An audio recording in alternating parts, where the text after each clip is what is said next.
Білім адамның болашағына жол ашатын басты құрал. Ал сол білімнің негізі мектепте қаланады. Құрметті көрермен, мен сіздерге Түркістан облысы Шымкент қаласында орналасқан өзімнің сүйікті мектебім Құрманғазы Сағарбаев атындағы жалпы білім беру мектебінде таныстыратын боламын.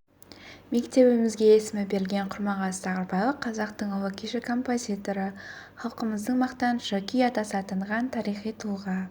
Сонымен қатар мектебімізде халықаралық дәрежедегі шахматшы жерлесіміз Жеңіс Юсупов атындағы шахмат сыныбы жұмыс істейді. Бұл сынып жас шахматшылардың қабілетін шыңдап, зияткерлік спортты дамытуға үлкен үлес қосып келеді.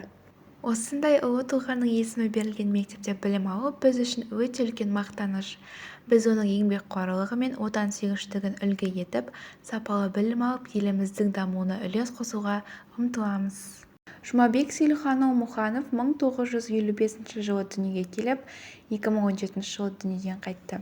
Ол Шардара өңірінен шыққан белгілі журналист, жазушы, ақын және қоғам қайраткері. Ол Әл-Фараби атындағы Қазақ ұлттық университетін журналистика факультетімен тәмамдаған. Еңбек жолын Шардара аудандық Өскен өңір газетінде бастап, ұзақ жылдар бойы Шардара тынысы газетінің бас редакторы қызметін атқарды. Алыс ауылда жүріп, журналист болып өмір сүру қиын ба деген сұрақтарды замандастарымыз жиі қояды. Оған я қиын деп, я оңай деп жауап беру менің ойымша дұрыс емес сияқты. Төлеген Айбергеновтың ақын деген өлеңі бар.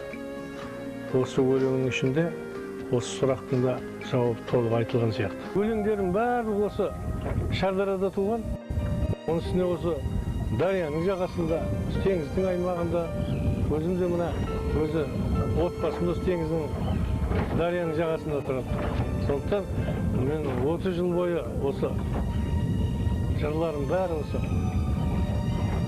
Шардараның дариясы, суы, жері, адамдары шабыт беріп келе жатыр. Назарларыңызға рахмет. Сіздермен болған Тәнішбек Нұрсая